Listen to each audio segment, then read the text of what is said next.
can put it back into full screen mode. Might make it a little easier for you to view. So here's my qualitative analysis desktop, and we'll start with that feature that Steve was pointing out, this restore qual settings. I've got it right here on the desktop, but as he pointed out, normally after an installation, you'll have this folder, qualitative analysis tools, is in here. You can also get it through the start menu. Again, it's a good place to start, especially if you're seeing some odd errors that you hadn't gotten before, or in cases like this, I like to use it to start with a kind of a clean, fresh slate for training, so that everyone's on the same page. It's also good if, for when you're doing your own familiarization, especially if other people have been using the system. You know, this is a good way to get back to square one with it, so you can start on kind of level ground there with your familiarization. And it's pretty straightforward. You just fire it off. It says, do you want to delete these settings? Simply say yes, and that's it, done. So now we're back to kind of a factory fresh start here. So let me fire up qual. Okay, and the first thing qual always does is ask for a data file. You can cancel out of this, but I'm going to go ahead and take advantage of this and open a file. I'm actually going to be looking under quant examples, and again, all these example data files are on the installation disks. So if you have your MassHunter DVDs, all these files, and depending on what revision, it might be on disk, well, for qual, either disk 1 or 2, again, depending on the revision. But there should be some example data sets there. Like I said, these are actually coming from quant, just because we got a few good examples here. I'm going to look at some standards and samples, and a couple of nice examples here for what I want to do. And this is going to be GCMS single quad data. So let's just pick one of these files. Okay, so here is the view we're first greeted with in qual. So again, we have our data navigator is up here with the method explorer, chromatogram results, which is where we're going to be focusing today, spectrum results, where we'll be discussing this in detail next week. So hope y'all can join us for that. The first thing I'd like to do when I start with a new copy is go ahead and get the method editor open, and we'll be discussing that a little bit more in the next section. But this will be a good opportunity to show about docking windows. So I'm just going to go ahead and toggle the visibility of this window. So window docking, as Steve said, it demos a lot better than it shows in a slide. So you can see, depending on where I have the cursor, I have an indicator here of different options for docking. So I can dock left, right, top, or bottom of the current window. And you can see that kind of changes wherever I go. We also have the option of doing a tabbed view.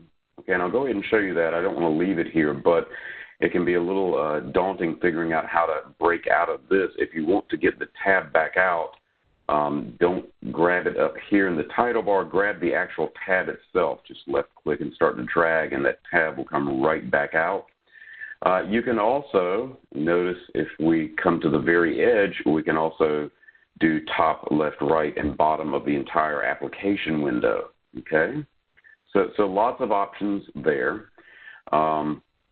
Personally, I like to work with it down here to the left of my spectrum results.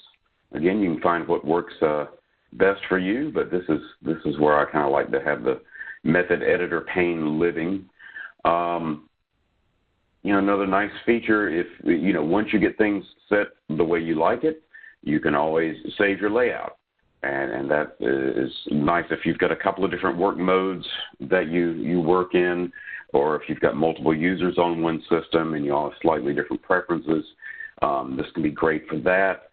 It's also helpful if the windows get dragged around and lost and hidden, overlapping. You can always just go back and load another layout, say, for instance, the default, if you just want to start from scratch again, or if you have your preferred one, which I do, you can just go ahead and load that one. Okay, and so there's my my layout. Now, another thing in setting up for the first time or for a work session is configuring the user interface.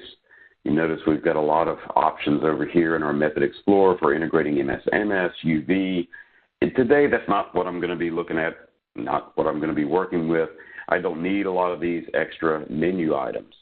So I can come into my user interface configuration, and let's kind of trim it down for what I'm going to be doing today. And just GC, unit mass, only MS. I'm not going to be looking at any extra detectors. I'm not even that interested in looking at CI data today, just EI.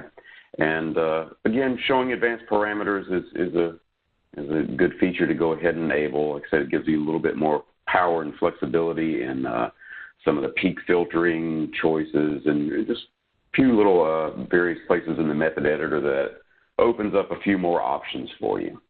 And then when we say OK, now we can see we've narrowed things down greatly. And if we were to, and it's done it for all of these different panes, but again, we're primarily focusing on chromatograms. And you can see it's definitely simplified things here a little bit. So good way to remove a little bit of clutter if you don't need all those, or if you're working with lots of different data all the time, you can certainly have as many of those enabled at a time, and you know, they'll only affect the particular given data type that you're working with. So it's, again, lots of flexibility to configure it the way you want. Let's go ahead and open a few more data files. Again, one of the nice things about Qual, a little bit of a departure again from people coming from the ChemStation MSD or the LCGC ChemStation. Qual is very easy to open and load more than one data file at a time. So I've got one of my standards. So let's say I want to look at some samples, bring those in. Any of the Windows selection techniques will work, control clicking. So we can either single click to open one, control, or we can go ahead and do a shift click. Say if I just want to go ahead and get all those and click open, and there they all are. So now I've got all the data files there and open, and we can scroll through them here in the chromatogram results. You know, another nice option, we can also click through them here. But this is in data file mode. If we wanted, again, another view is to sort by type. This is, for now, in this case, it makes it a little bit simpler. We can just kind of go through and click and cycle through our TICs here. They're all nicely grouped together under our chromatograms. We can also view the files here.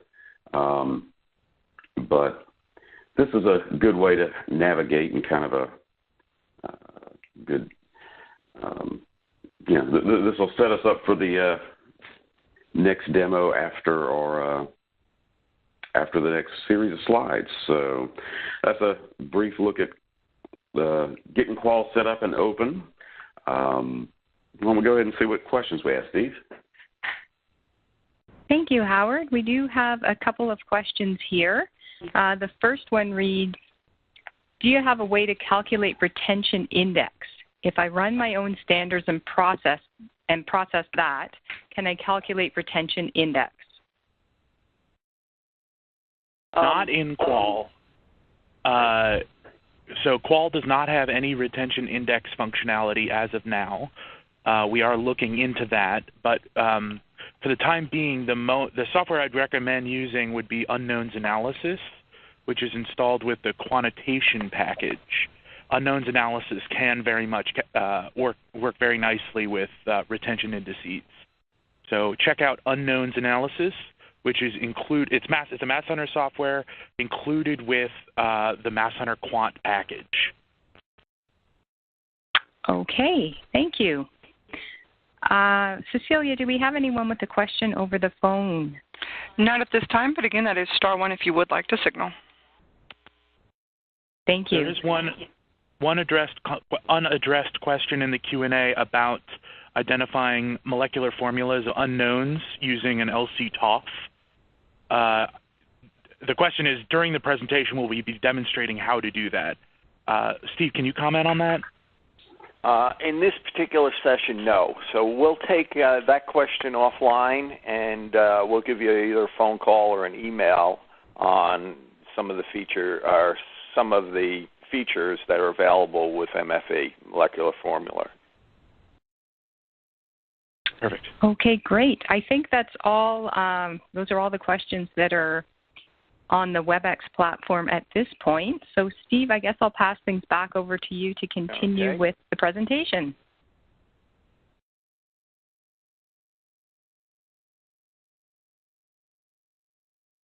All right, up to this point, we've kind of covered some of the little features that are involved with the chromatograms and so forth. Now we're going to go into a little bit about methods. What is a MassHunter qualitative analysis method? Okay, first of all, methods, you can see as we go to method open that there are a number of default methods that come up with us, also a little test method in here as well. These are methods designed for specific workflows. The qualitative methods store all the method editor / method explorer functions and parameters that we have set. They're all contained in the method. Now, qualitative analysis methods are stored in a .m, and most applications will start out with a default method, default layout. The default .m on the system is a read-only file, and so you can't change that. You'll always have a default .m to fall back with. If you want to save all the parameters that you've generated or developed in qualitative analysis, you're going to want to save your method under a different name. We also have a unified method concept. A method, as defined, can contain acquisition parameters. It can contain qualitative analysis parameters.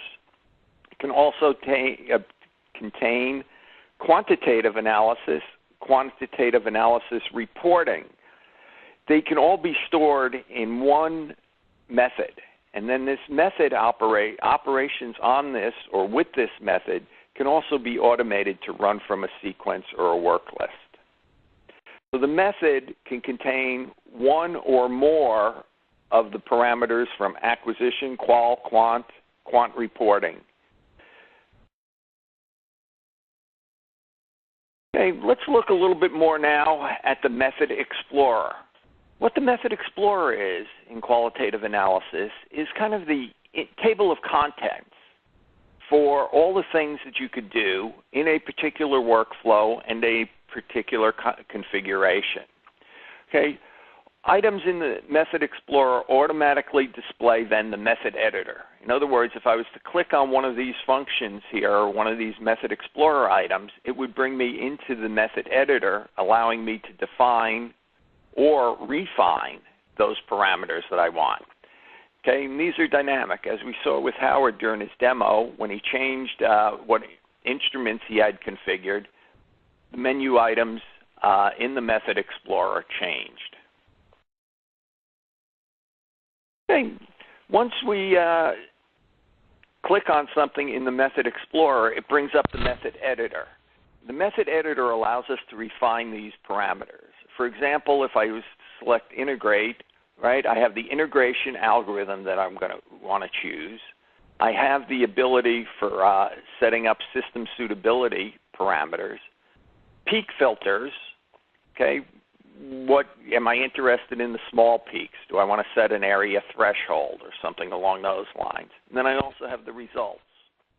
In the method editor, I have the ability with the run or play button here to run a specific, run that function in the method editor or from the method editor. In some cases, some of the method editors, I also can integrate chromatograms. I have a drop down, or I can integrate and extract the peak spectra. So there's lots of little things that you could do to make your workflow or what you're doing much more efficient. Okay, we also have, as you're going to see, many ways to do things in qualitative analysis. Okay, we have actions and we have the method editor. So I define my parameters in the method editor. I can run it right from here with the Run button. I can also come up to my main menu items, chromatograms, integrate the chromatogram. Here I would have the ability to do it over the entire chromatogram or just the selected range. In addition to that, a third way to accomplish the same task of integrating my chromatogram would be to right-click in my chromatogram results window, bringing up this context menu, select Integrate Chromatogram, and again I have my choices, the entire chromatogram or over a selected range. Okay, when I run any of these functions, it will run those on all the highlighted items, i.e. all the selected items that we have in my data navigator. Okay, as I'm going through the method editor, what I'm going to see is several icons that start appearing in my method explorer as well as in the method editor. Okay, the blue icon just indicates that a change has been made to the current method, and it's just marking that change. So sometimes when I change one parameter in the method editor, you may see several of these blue items change because these in the method explorer, because some of these things are related to whatever function I'm doing in the method editor. Then I also have the yellow exclamation point. Okay, this is indicating to me that there's an invalid parameter in the field. There's something wrong with that, and I need to go find what that parameter is and then fix that parameter. Then in addition to that, I have the red exclamation point, which is indicating to me that there's an error in some of the parameters, and I need to go in and find that error and fix that error before the algorithm will run. Okay, now let's take and look at some of the features that we have available to us for working with chromatograms. And again, I can have more than one data file open at a time, so I can do a lot of comparative work, and I can do operations on more than one data file at a time. We can also display chromatograms, selecting which ones we want to display, zooming, scaling, overlay, list mode, anchoring. We have all these display features that are available for us within the display of the chromatograms.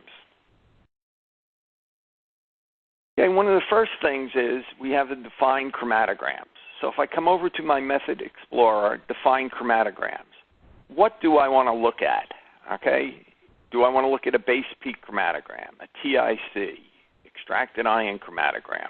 What is of interest to me for what I have to do today? And then I can also display all my data types, all my mass spec data types, as well as my UV two-dimensional signals and my FID data. This can all be loaded and whatever I wanted to look at from my defined chromatograms. Okay, then in addition to that, I can extract my chromatogram. Okay, if I wanted to do, say, an EIC, I come over, extract chromatograms, and I want to do an EIC in this example of the 91.1. I have 4 data files loaded. Do I want to do it on all 4, or do I just want to do it on one? Doing the extracted ion chromatogram is just telling the system to extract out this 91.1 ion for all the scans that are in there and show me a chromatogram just of that ion. This is a very useful technique for finding where a given peak is, if I know or suspect what the mass is, and then also what other peaks contain that 91.1 ion. In addition to that, I can select my chromatograms to display from the data navigator. If I wanted to view the TIC, and here are all the SIM ions that I've extracted out using my defined chromatograms, extracting out those SIMS ions. Okay, if I didn't want to see some of these ions, all that I could do is uncheck these various SIM ions. Say I didn't want to see the SIM 271. Uncheck it, and then it's no longer displayed.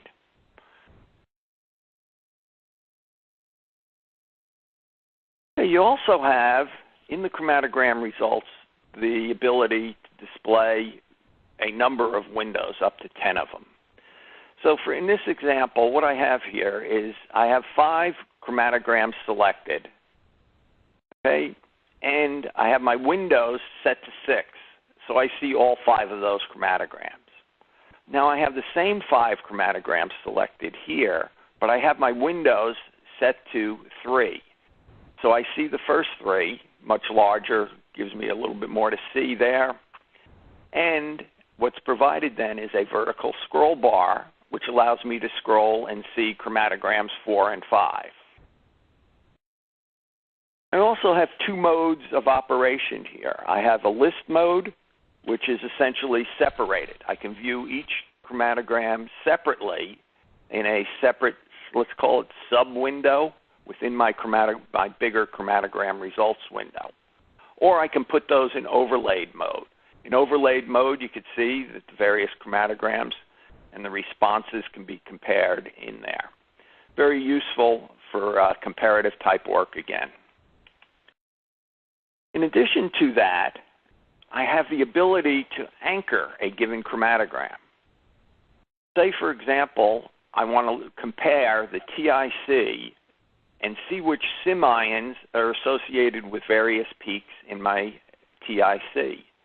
I can anchor my TIC, and that's nothing more than highlighting that particular window and selecting the anchor. Now that's anchored. That will always appear through the list as I scroll through all the chromatograms that have been extracted for this particular data file. And then once the anchor is set, it appears also in the data navigator, as we're seeing here. And if I wanted to clear it, I just right-click, set anchor, or clear the anchor. I also have the ability to zoom in on a particular region in a TIC in the chromatogram results. Zooming in is nothing more than a right-click, drawing the box or window around that, and here's my zoomed-in chromatogram. On the toolbar in the chromatogram results window, I also have the ability to auto-scale, zoom out completely, auto-scale back to the original full chromatogram. I can auto-scale my x-axis, and I can auto-scale my y-axis. Well, say I do several zoom-ins on this. Rather than having to go out and re-zoom in to look at a particular peaks, I have a zoomed in image already. I can unzoom one level at a time. I can also link my y-axis if I have several chromatograms available to me.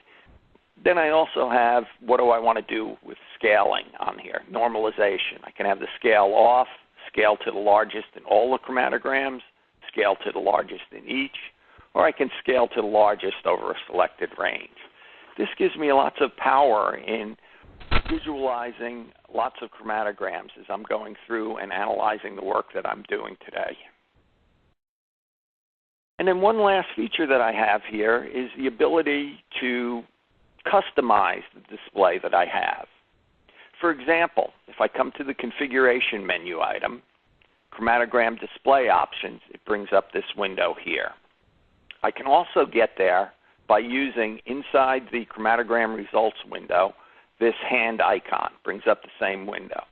Then I can select how many decimal places do I need to see in my retention times. Okay, how many panes do I want to set? Now this is very readily changeable just with the drop down in the chromatogram results. Then how do I want my colors to be set up? And then what peak labels do I want to see? Which ones are important to me? I can look at retention time, but say I've integrated that chromatogram. I can also present the area over that. And then labeling just the top plot in an overlaid mode, or do I want to label all the plots, toggles on and off there. I can, if I have I can overlap all the labels if need be. I can set them up vertically. And then also I can have various colors, control over the colors, peak highlighting, time segment markers, signal to noise results, show the signal to noise region. All this is available for customization and appearance of the chromatograms. Okay, let's put in some more chat questions here right now, and then we're ready for a demo with Howard again. Howard, can you show us some of these features, please? All right, sure thing, Steve. Let's back to the workstation here. And again, if that is no longer full screen, you can hit that full screen button and make it a little bit easier to see some of this. So here we are. We've got a chromatogram up, and so let's look at some of the features Steve just talked about. Integration. As he said, we've got lots of different ways we can do this, or lots of different places we can do it from. We can right-click in the chromatogram and select Integrate. Menu options.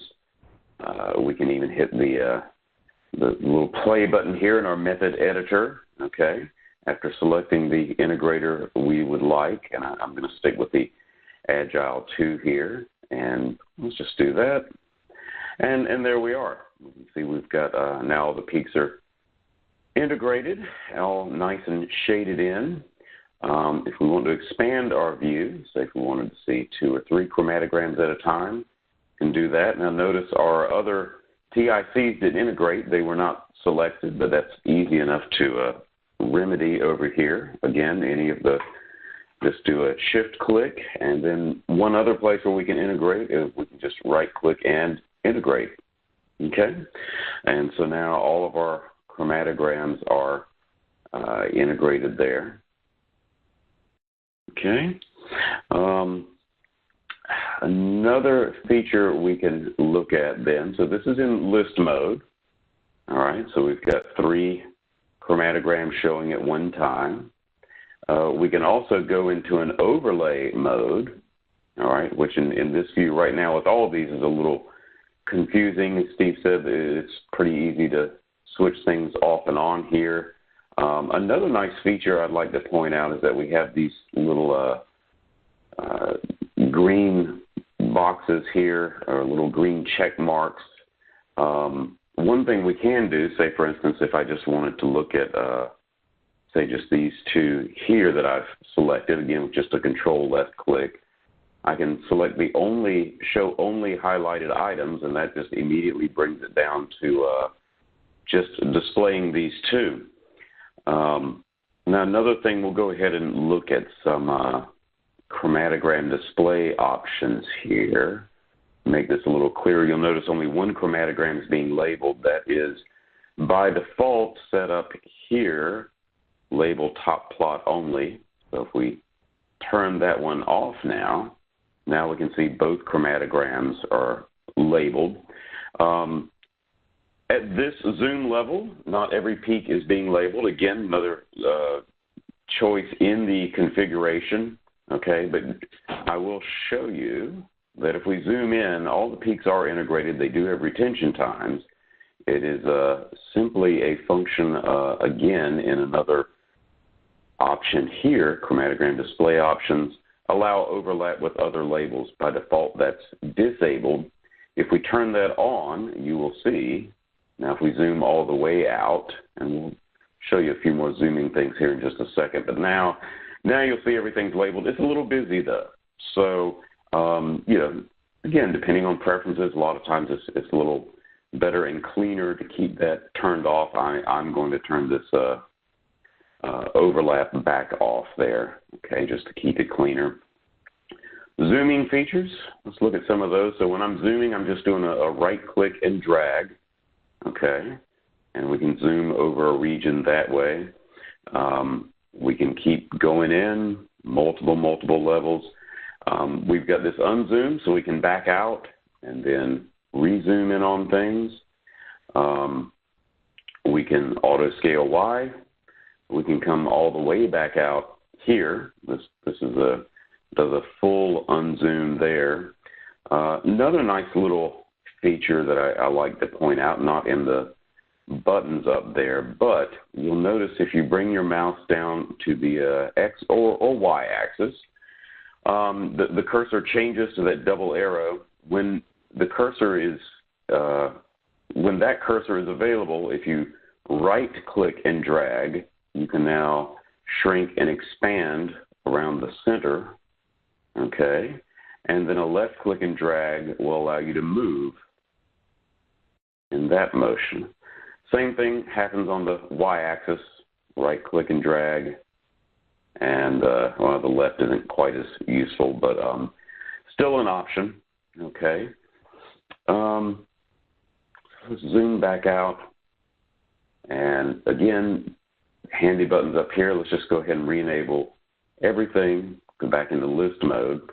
Let's look at anchoring. So another way to compare chromatograms, just to give a quick visual comparison, we can anchor one and scroll through others if the overlay option doesn't suit us.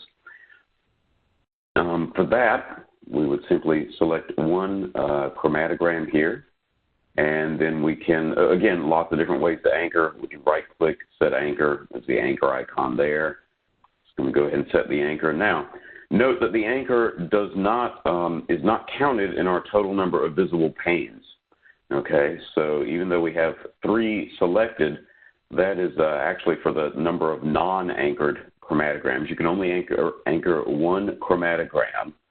Okay, so if we wanted to just view our anchor in one other, we would select 1. And now as we scroll through, oops, and there's a nice little tip for you.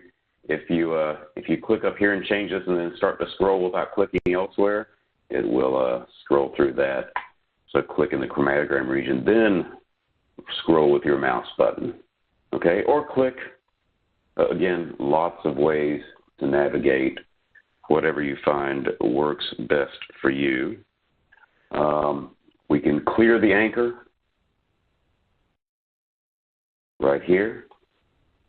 Okay, and one other nice feature we like to point out, we do have a few more options in the chromatogram display. One that customers like, and a lot of customers use, is that there are peak labels. We can actually configure 2 different ones. Again, for most chromatography, you're going to have your retention time, but sometimes it's nice, say, for instance, if we just want to get a quick look at our area counts, we can add that as a label. And if we say, okay, now, for all of our peaks, we get a retention time, and we also get to see our peak area right there on the peaks, okay? And that would be for, no peaks, but for all the peaks in the chromatograms, now we can see both the retention time and the area. Okay, so let's open it back up for questions, Steve. Great, thank you so much. We do have a couple of questions here for you. The first one, how can we display the full data file name in the plot title? It looks like we have that set right now. If we could confirm with the person asking the question, we currently show cal_lo8.d in the plot title, just as they seemingly requested. That setting is coming from the chromatogram display options, which you can get to, as Howard's demonstrating now, through the menu item. And the setting we're looking for is right there. Go back, display plot titles. Wait, go back to color options. Plot titles, expand finalization, fragmented. Yeah, but that does not control whether or not the data file name is there. Yeah, and that's the file name, but it's not. It isn't the full path. I'm not sure that we can do the full Correct. path if that's what we if that's what they asked. No, they just said, how can we display full data file name? So okay. That I don't think that includes the path. Can you go back to color options there for a second? Sure. And that just changes the colors there. Okay. Yep, I think that's just always there. I think the only option you have is you can, depending on the data type, for LCMS, there might be a fragmented voltage collision energy. For MS, the ionization or positive TIC. Okay, if we had negative data, it would show that. But so okay, I will verify that there are no other settings offline and follow up just to confirm. Okay. Okay, thank you. Next question reads, for scaling, can you use the scale other chromatograms from one peak in a selected range in one chromatogram? There used to be a feature in ChemStation to do something similar. Yes, I don't think that's possible. Our scaling options in Qual are to scale everything independent of all other signals. So everything will be zoomed to the tallest peak within the plot. We can normalize everything to 100% and then display them either separate or overlaid. Or we can scale to the largest within a selection, so within all plots displayed. So if one peak is at 10 to the 6th counts, everything will be scaled to 10 to the 6th counts and be displayed as such. But there's no way to scale to like the second tallest peak within a plot, which is a popular request among GC users because they'll have a giant solvent peak at the front of their chromatogram, and they don't care about that, but they care about everything else, so they'll scale to the second tallest peak. That is not possible in ChemStation. In Qual. If I believe I've answered that. I think that addresses that question, if I'm not mistaken. In other words, it says, can you use the scale other chromatograms from one peak in a selected range in one chromatogram? No, that would be nice. Yeah, if you could select a range in one chromatogram and use that to scale all other chromatograms to it, that would be great, but that is not possible. I will submit that as an enhancement request. Okay, great, thank you. Next question reads, can we print a zoom-in chromatogram and one of the spectra in one page?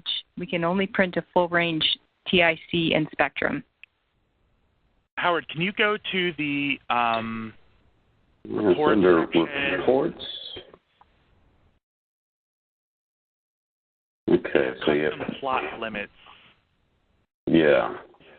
So unfortunately, this will apply to all user chromatograms. So we have these custom plot limits that let you set different x-axis scales for various data types, but unfortunately applies to all data types within that category.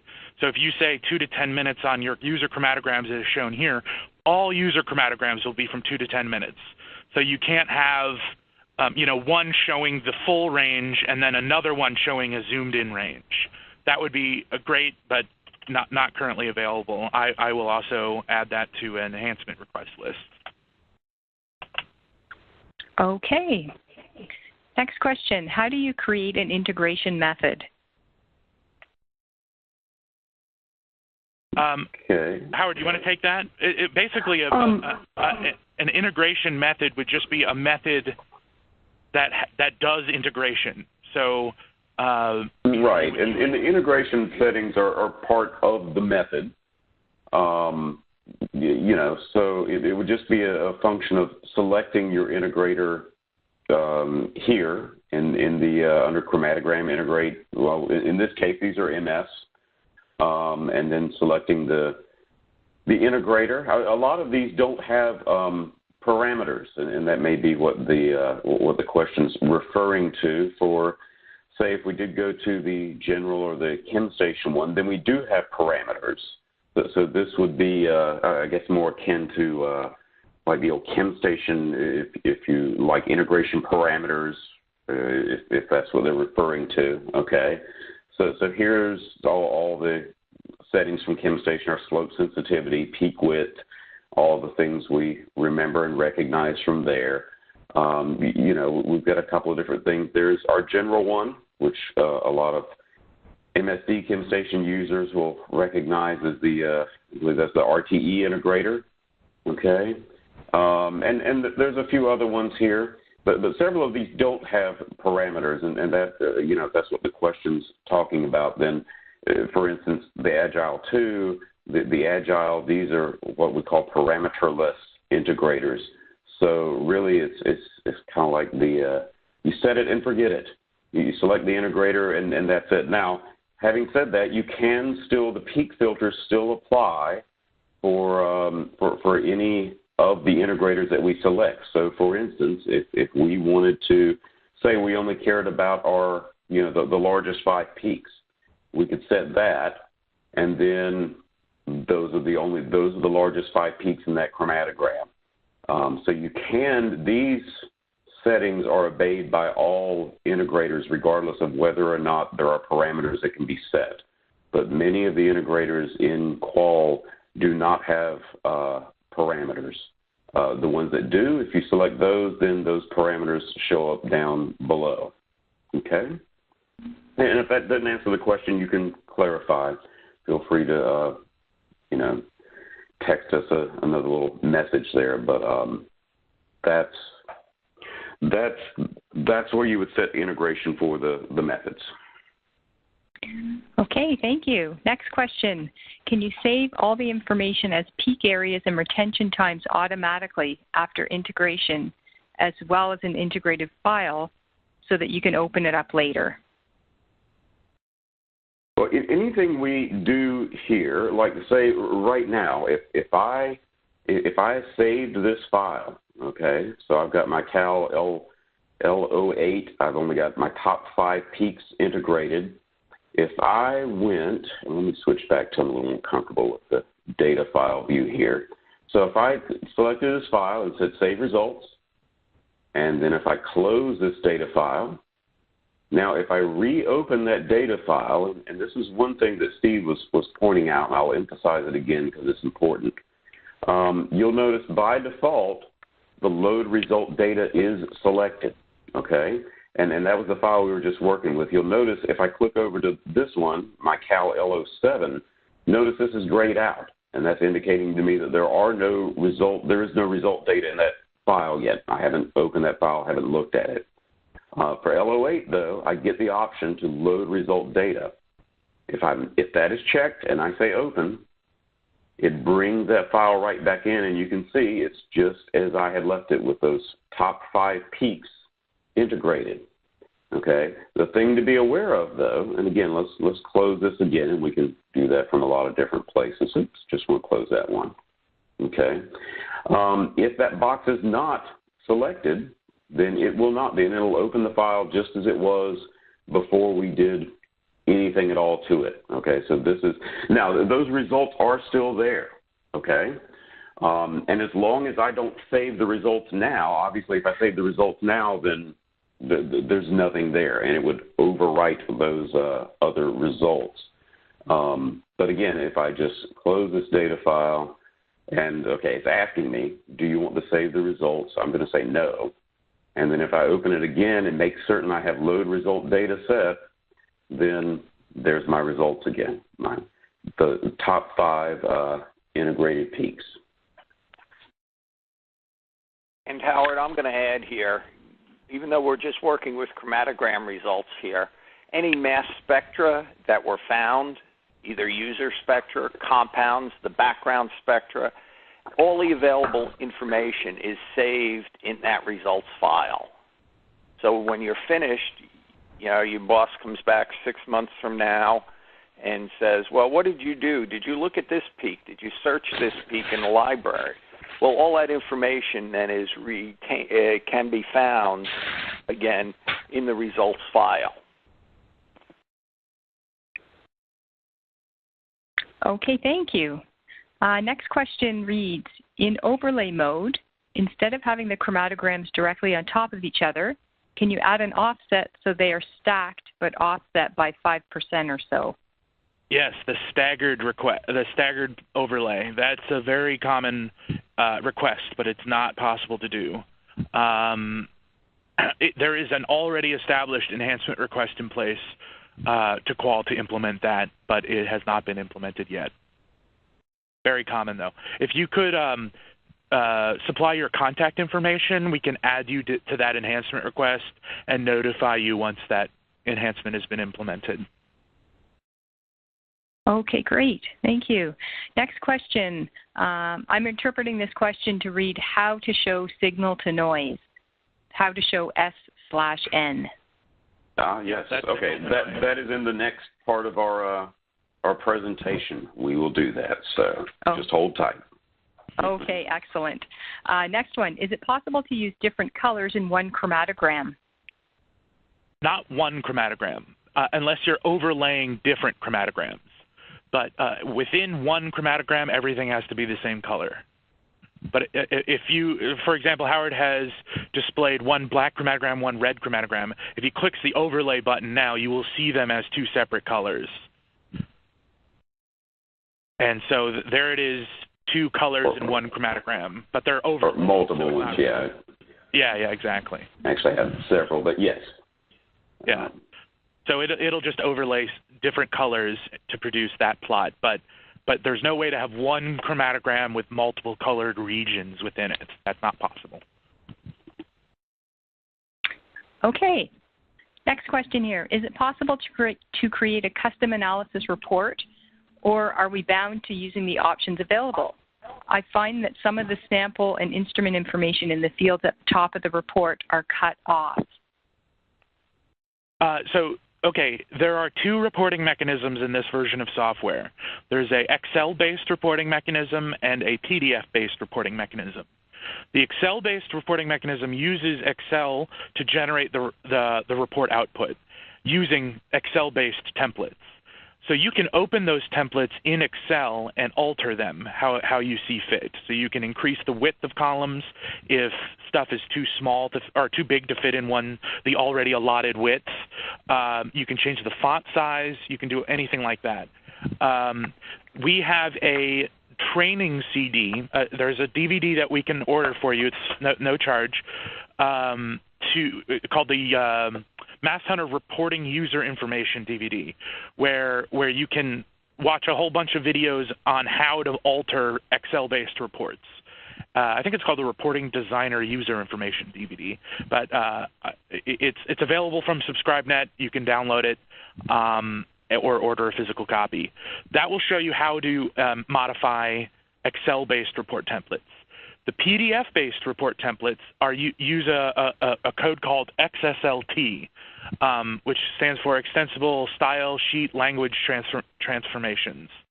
That mechanism feels and looks exactly like HTML. So if you're comfortable with modifying HTML type code, then you can alter the appearance of the reports in that scenario. So there are a couple options there. If you want specific help on your report that you're asking about right now, we can assist with simple modification changes. If we're asking to do a totally custom report or a major custom report design or redesign effort, then we can discuss a quotation effort to bill for that. But for simple changes like making a column wider, we can help you over the phone. So give us a call through the 800 number to assist with that. Great. Next question here. Can IDs be imported from an NIST search? Sure. Yeah, so you can do compound identification using AMDIS or using Qual's library searching function. So in the identified compounds section of the method editor, there is a topic for searching libraries and searching databases, and you can supply the NIST library as an identification source. So you can purchase the NIST library through us, and it'll come in an Agilent format ready to go for Qual library searching. But we can also incorporate ID hits from AMDIS. So if you're using NIST's own searching platform, that does integrate with Qual, and we can go back and forth with those results. Okay, there are a couple of questions left here. Shall we go through those, or would you like to continue on with the presentation at this point and save them for later? Let's save those for later, okay? And if we don't get to them today, we'll get to them tomorrow via email or phone call.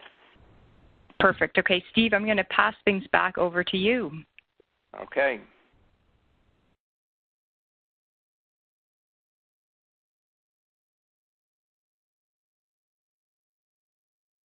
All right. Some good questions there, by the way, too. And thank you, Matt and Howard, for handling those. Greatly appreciated. Now let's take a look and move on and look at some chromatogram functions. Okay, we've gone now into the Method Explorer, And let's look at some of the things that we can do within the Method Explorer under the chromatogram section, today's thesis essentially. We can integrate MS, we can integrate GC signals. Allows us to set up those integration parameters that Howard was just going through. We can set up smoothing algorithms, Gaussian, Stieltjes, Stille, quadratic, and so forth, to smooth a given chromatogram. We can also exclude masses when configuring the chromatograms or looking at the chromatograms. For example, if you're doing GC, MS work, and you're seeing stationary phase bleed, the typical ions, 270, 217, 281, and so forth, you can exclude those masses. You don't want to see them, their background, their noise.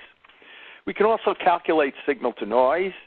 We can set up to define the extracted chromatograms and the extraction data format, whether it be centroided or profile type data.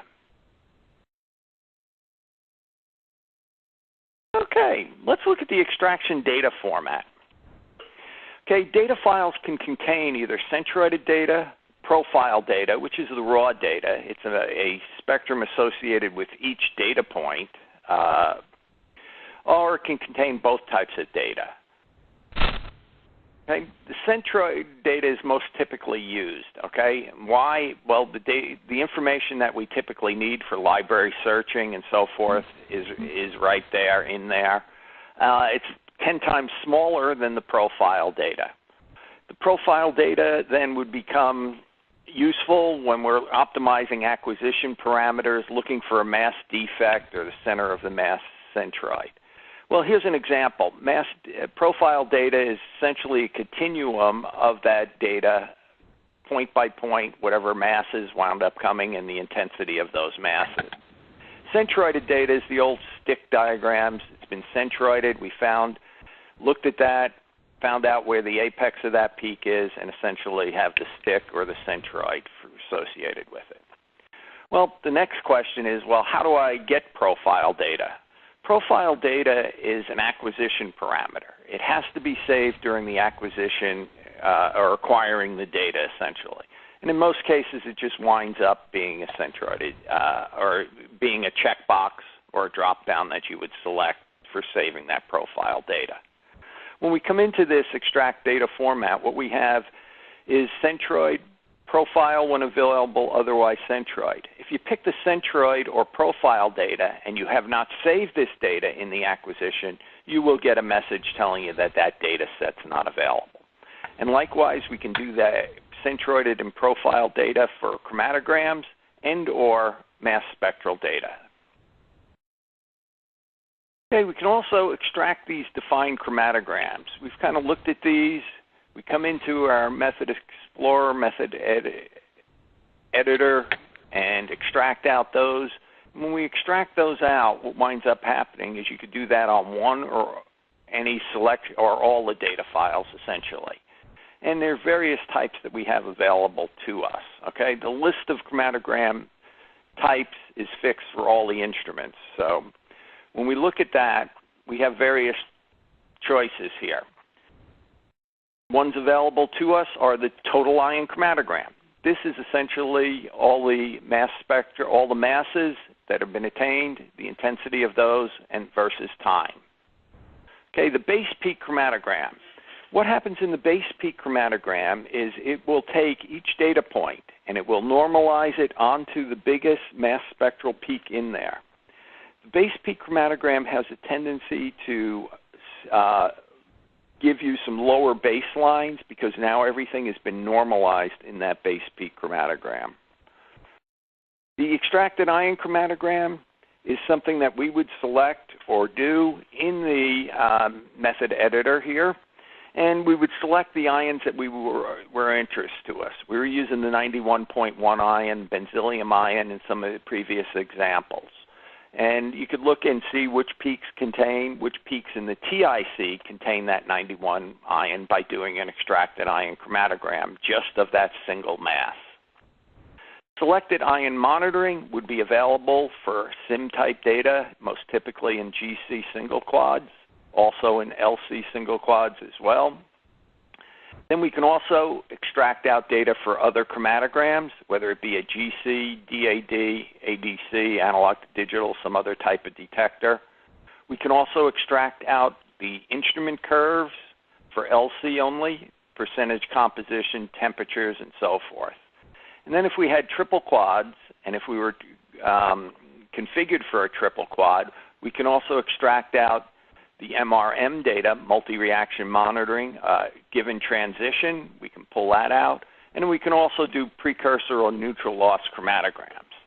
One of the key points here is as you're selecting the various chromatograms, the types that you want to extract, being one of these, after you set up your parameters, always hit the add or change button before extracting out those chromatograms with the play button or the other methods that we have with the right-clicking and or menu items. Always select the add or change. If you don't, those changes that you made will become lost and you'll have to re-enter those. Well, one of the things that often pops up is if you're looking at just GC data or just UV or other non-MS signals, if you try to load that data file into qualitative analysis, you'll get this error message. The error message is pretty straightforward. There's no MS data present in this data file. Okay, so how do I get out just that FID data, for example? If I go to my Actions menu item, and if I go down towards the bottom, I'll see Extract All Non-MS Signals. It will extract out all the data that's in there. In this example, we have a DAD signal, 217, bandwidth of 16 with a reference 360, bandwidth of 100. We've extracted out that signal. And in addition to that, in this data file, during acquisition, I've also saved the total wavelength chromatogram, and I've extracted that out. This is a very easy way for pulling out those two-dimensional type data signals associated with other detectors other than mass spec detectors. Okay, in addition then, once I have some data out, I can also extract out the ion chromatograms. I had the ability, as we showed before 2 slides previous, to go to chromatogram and define chromatograms and extract out a given signal. In addition to that, if I wanted to look at this 196.1 ion and do an extracted ion chromatogram for it, all that I have to do is come into the mass spectrum window, double-click, double left-click on the spectrum ion, and then it automatically extracts out the EIC. In this one, I could see that I have obviously a large 196.1 peak in this associated with this retention time in the TIC, and I also see some other 196.1s in some of these other peaks that are in the TIC. Okay, I also have the ability to subtract any chromatogram from another chromatogram. The way that this is accomplished is I right-click in the chromatogram that I want extracted, and I say subtract any chromatogram. Then the next chromatogram window that I click on will be subtracted from the first one. Here's my original TIC, my base peak TIC, and here's the subtraction of that. You'll notice also that when I have a subtracted chromatogram, I have the subtract is in the header of the chromatogram itself, as well as illustrated here in the data navigator, indicating very clearly that I've done a background subtraction on this, or I've done some sort of subtraction on this. Integrating the chromatogram. Okay, we've kind of covered this. Howard went over this a little bit. I have some more information. We have several ways to do this too, right? If we go to our chromatograms, integrate, and then we can also go right-click and say integrate chromatogram.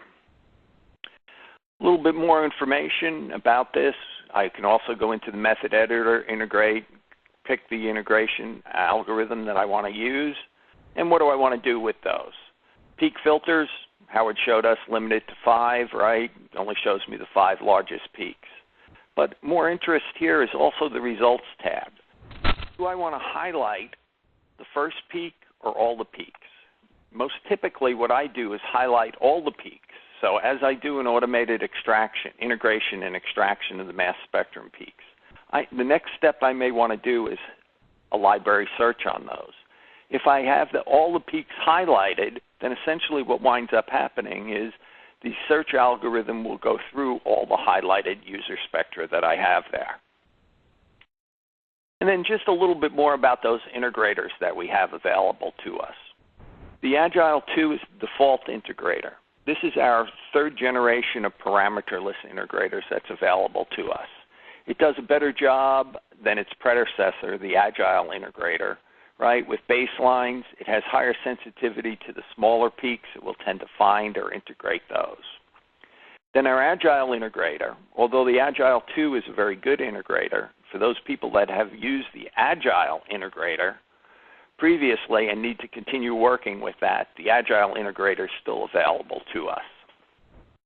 The Universal integrator is the first generation ChemStation integrator and should be familiar to the ChemStation users.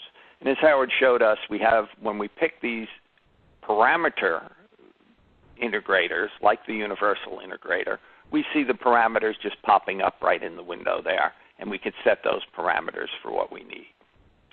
In addition to that, we also have the General, or the RTE integrator.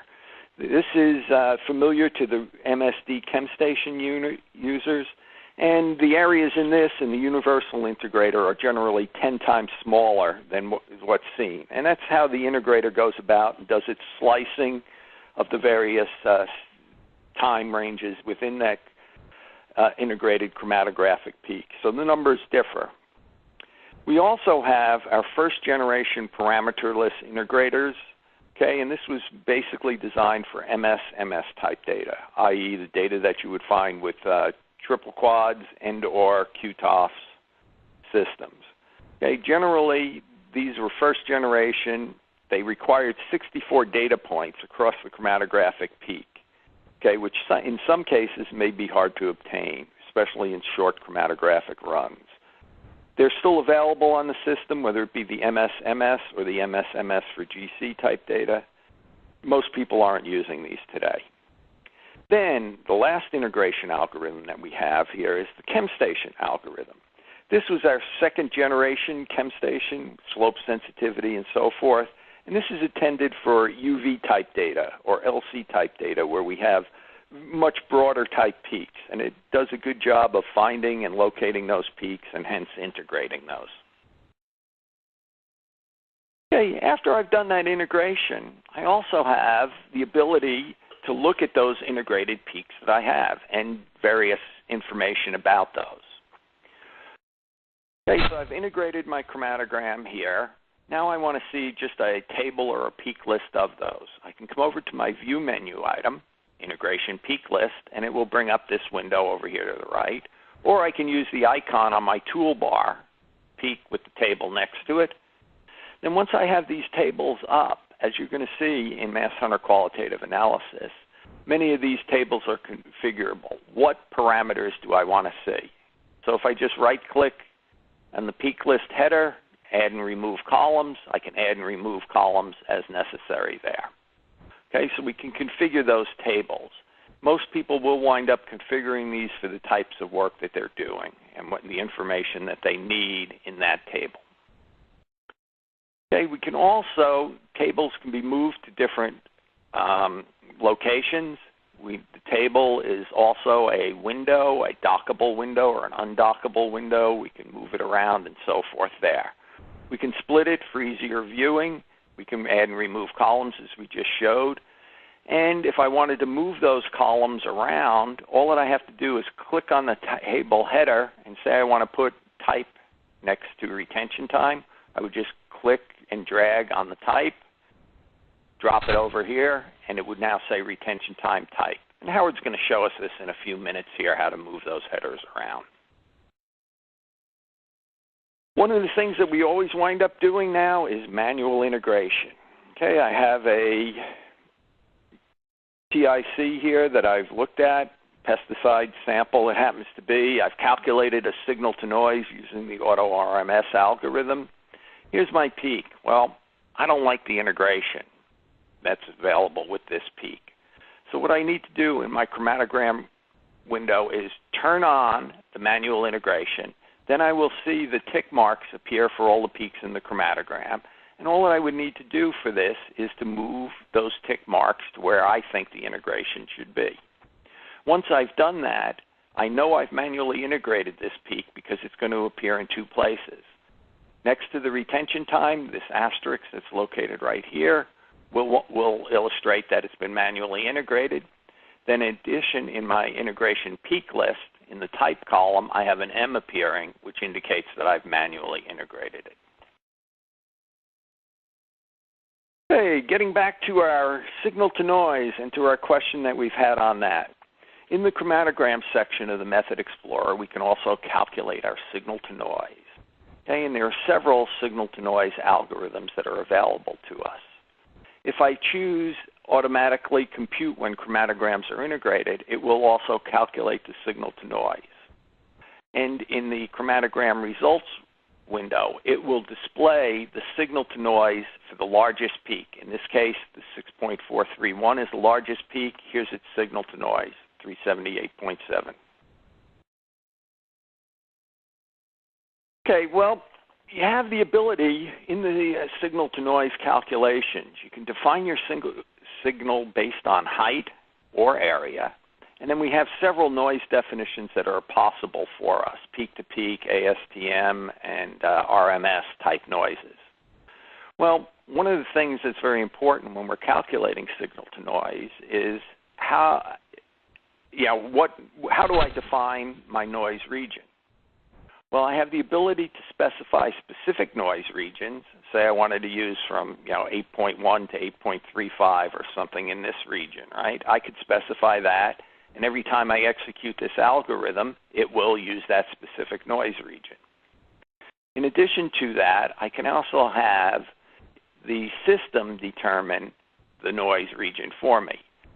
Say I want to have a noise region of a desired length of 1 minute, but in cases where I don't have that 1 minute, I will have the minimum. I can use the minimum length of 0.1 minutes, and it will define those noise regions.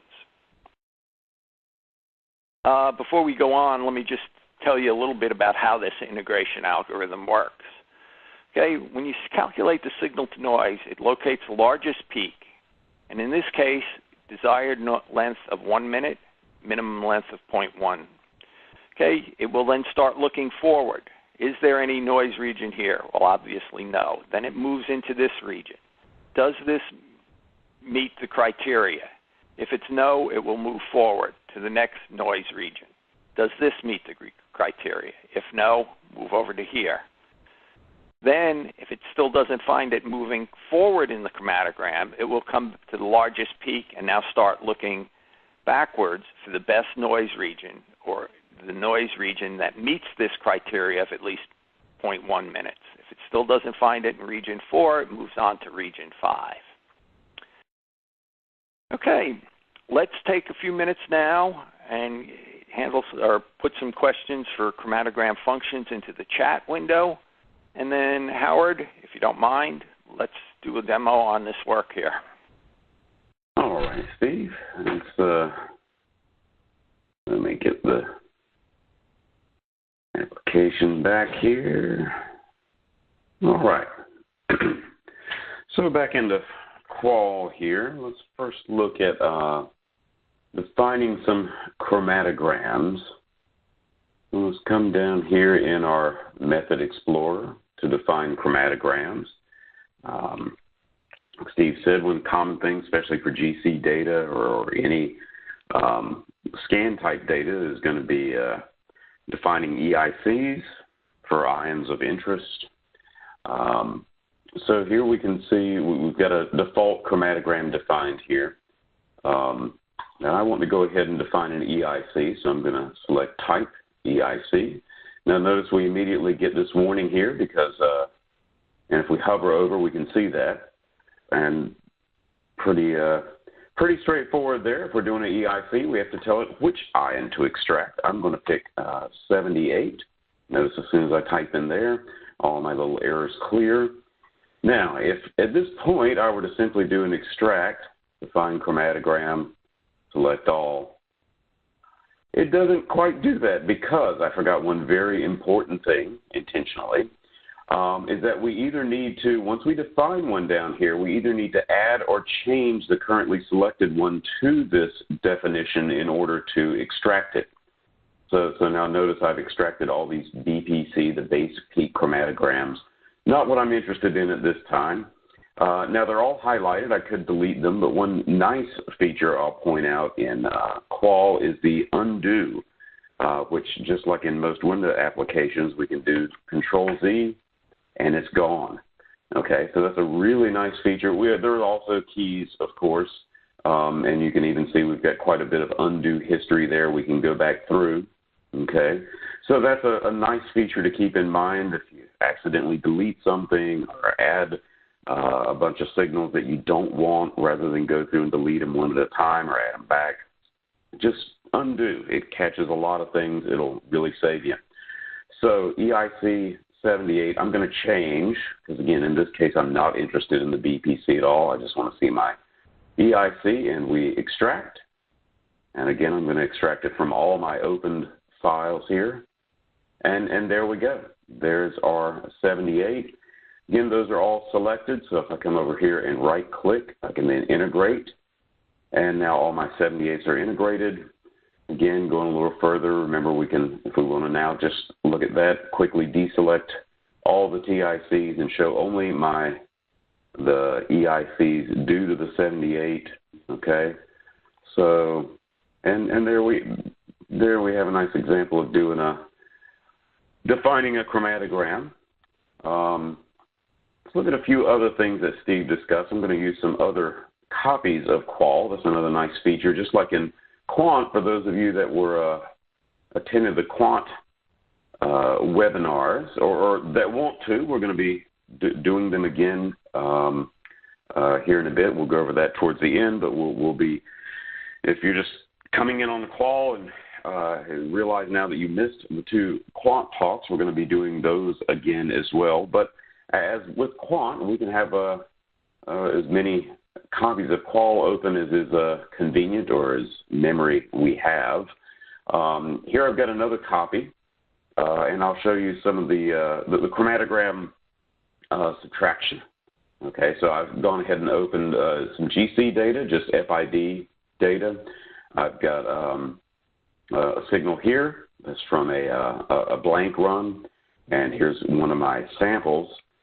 And if I come down here into this chromatogram here and right-click, subtract any chromatogram, and then select this one, you can now see that it did the subtraction. And we can see over here in our method editor, or our data navigator, that we now have a new subtracted chromatogram. Now our old one is still there. We can still turn it back on, and we can kind of compare those two. So you can see it has it does nice things there for the chromatogram. So that's another feature that you can use there when working with chromatograms. Another feature that Steve brought up, and I'll fire up even one more copy of Qual to show this off, is if we open data that doesn't have any mass spec signals. So what happens then, just to kind of demonstrate that it's pretty straightforward to get through this. So let's go back up again into here and GC data, dual ECD, and let's just I'll just pick two of these for now, and we'll say open. Okay, so there's our warning. Okay, it's just telling us that there's no data by default. It's trying to pull out some mass spec data. It's fine. It still opens the files. But what we can do is just go to our Actions menu and then come down, Extract All Non-MS Chromatograms. There's our list of open data files. We run that, and there we are. So there's our dual ECD signals for this data file, and then detector A and B for the second data file. Okay? Let's minimize that. Let's come back. Let's go just over a few more chromatogram features here with our data set here that we've been working with. Just go ahead and show all items again, get some of my TICs back. Let's look at the peak list table. Let's go ahead and open that. I'm going to highlight my the TIC for my standard again. It's got a lot of nice peaks there. Peak list we can open here. Now by default, that's going to come over here. For sets like this, if I'm more interested in this, I may come over here and let's dock it to the side of the app there, and then we can get a much longer list view there. Nice thing about this is once you dock and change the location of that, that's always where it's going to come back to, okay? And again, this could be saved as part of our layout if we choose. Again, if we right-click anywhere up here, we can add, remove columns. You can see we've got lots of choices here. Okay, we can get rid of things we're not interested in. You can either double-click and remove them, or if we want to, or double-click to add and remove. Okay, and then within the table, signal to noise. So let's get that over where we can see it if we just click and drag. Okay, we put that right by the height. Now, we'll notice that column is empty. We haven't actually calculated signal to noise yet. Now, it is an option in our Method Explorer that we can have it automatically compute when they're integrated. But since I didn't have that set when I integrated, it wasn't calculated. However, we can just go ahead and do that now. And in fact, I will. And there we go. So now we can see for this one that we now have values. Again, it didn't get for the other ones, but we can simply, this will be a quick way to do it for all of them here. Okay. And so now I have my signal noise columns filled out. You'll notice that in the header, let's just switch to a single chromatogram view. Okay, it's showing us the signal noise of the largest chromatographic peak, okay, which is this 16.028. And we can see the highlighted region here. Since I used an automatic noise region detection, it's highlighted the region that it chose for the noise. And another thing we can do then, once we have that signal noise calculated, that is also possible to display in our chromatogram. So if we want to see that rather than area, we can just choose that. And now we get a nice little display for all the peaks showing their retention time and the signal noise right there on the chromatogram. Okay, so time for a few more questions there, I think, now. Okay, thank you. Before we get to our WebEx questions, let's just check to make sure nobody is waiting on the phone line with a question. Cecilia, do we have anyone in the queue? Not at this time, but again, that is *1 to pose a question. Okay, thank you. We do have a couple of questions here for you. First one, can you scale a chromatogram before you subtract it from another?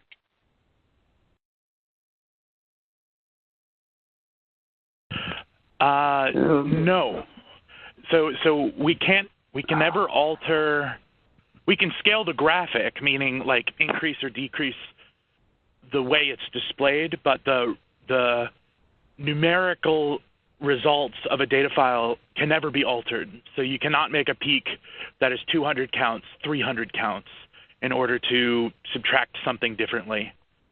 There are some tricks you can do with subtracting like created spectra. For example, you could, one tactic to make a mirror chromatogram is to extract a null chromatogram, meaning a chromatogram where everything is 0, and then subtract your chromatogram from it to produce a mirror plot.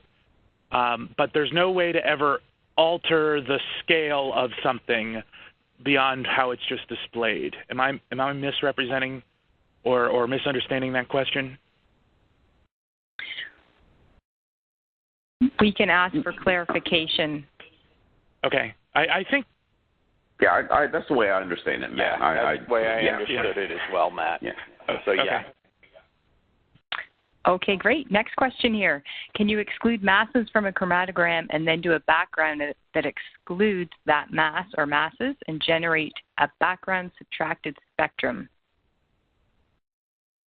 You can certainly generate a background subtraction spectrum, so you can create any spectrum you like. You can also extract a spectrum, but there's no way to exclude. Let me think here. If you're extracting a spectrum, you can exclude accurate mass ranges. But that's extracting a chromatogram excluding masses, which you can do. So you can make a chromatogram. Right. I think that might have been part of the question, but yes. Oh, I apologize. Misinterpreted. No, I think he asked both. I think he was. I think the person was asking both. But okay. Right. Yeah. If you wanted to exclude a range in a chromatogram, say you have, well, and this would of course make more sense if I were doing say a TIC.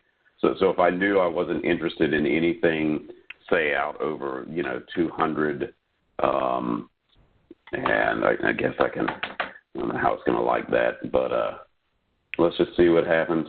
And again, I would want to. In fact, I'm just going to change that one. Okay, so this would be one that would. Let's see what happens there. Let's just do it with this one. This could be fun. Not sure if it's going to make any difference or not. I don't think so. A tick cannot this data may not go out beyond. Can you pull out a spectra from that, Howard, so we can see what's there? Yeah. But there's a little signal over 200. Not much. It didn't make much of a difference. Probably if I had let's just drop it to 100. We'll just kind of see if we can do something that'll make a nice visible difference here. And that still may not have, let's go to 2. Oh. Let me see, hold on. And a little bit of difference there. Perhaps, but that would be where the excluded masses would be. Yeah, I'm not sure it's making much of an impact with this data set. I don't think ticks can ever have, by definition, a tick is the total ion chromatogram. So a tick can never be representative of anything of any excluded masses. But if you select, can you select an EIC? So select an EIC, go to MS chromatogram, and select a range of 0 to 1,000, 0 to 10,000. Here, you mean? Yep, 0-10,000, and then hit change or add, whatever, and then plot that.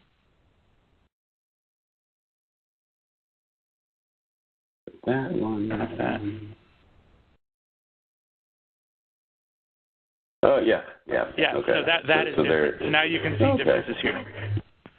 So a TIC can never have anything excluded from it, but an EIC defined as every mass from 0 to 10,000 minus the things from 200 or 100 to 1,000 will work and be displayed as such.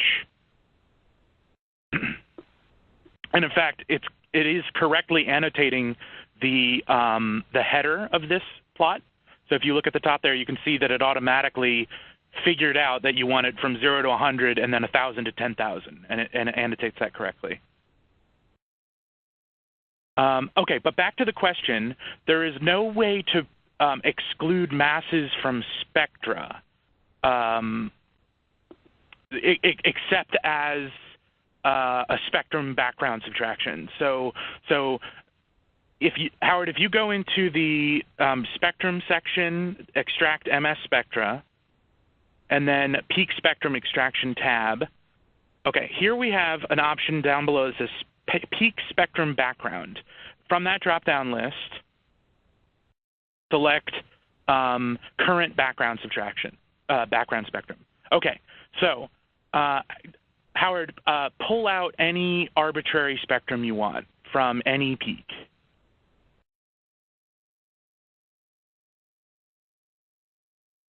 Yeah. Oh, okay. First, turn that off. Yep, okay. We gotta. Good. Well, or just manually extract. Well, we go over this more next week, but we'll quickly quickly demonstrate this here. So don't worry if we're a little light on details at this moment. But okay, so we'll create a background spectrum from that region. Okay. And see where it shows and up. Then we can do the there. Yeah. So what we're seeing here is that we are for any spectrum that's being algorithmically pulled out of the data file. For example, if you right-click and do integrate and extract peak spectra, or you use the peak select tool and then pull out a spectrum. Any spectra algorithmically extracted from the data file will have the, quote, current background spectrum subtracted from it. And the current background spectra is defined by basically clicking on any arbitrary spectrum and saying, save to background spectra, or as Howard demonstrated at the top, extract to background spectra.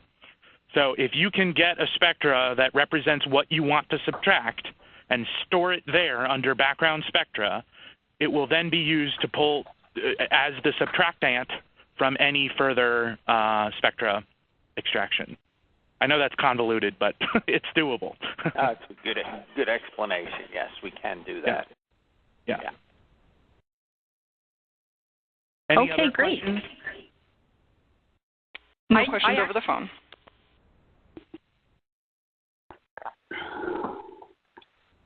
Sorry, my audio dropped off there. There was a question about area percent report. Has that one been addressed?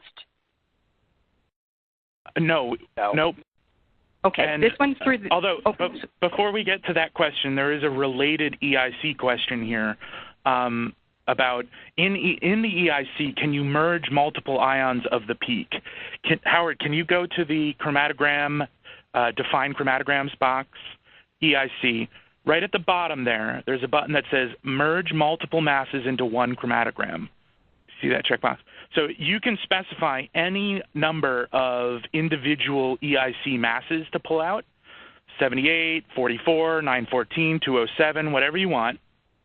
And whenever that chromatogram is extracted, it will be the merged masses of whatever was in that list. And it says so at the top, EIC of 78, 91, 105, stitched together. So just that checkbox, merge multiple masses into one chromatogram, is the thing you're looking for. Okay, back to that area percent report question. Okay, it reads, in ChemStation reports, it was either area percent report or library search report. Can MassHunter have these combined? We need a search report with area percent in one report. Yes, that is theoretically possible. It would require a custom report modification, however. There's no one report that has both area percent results as well as ID results possible. But we can absolutely put together a workflow in Qual where you have chromatograms defined, peaks integrated, and thus an area percent information, followed by library identifications of spectra, and then generate a report out of that. That is doable. It would be an analysis report because you would have no compounds in that case, unless you did some sort of find by compound result, or you did find by MFE followed by a library search.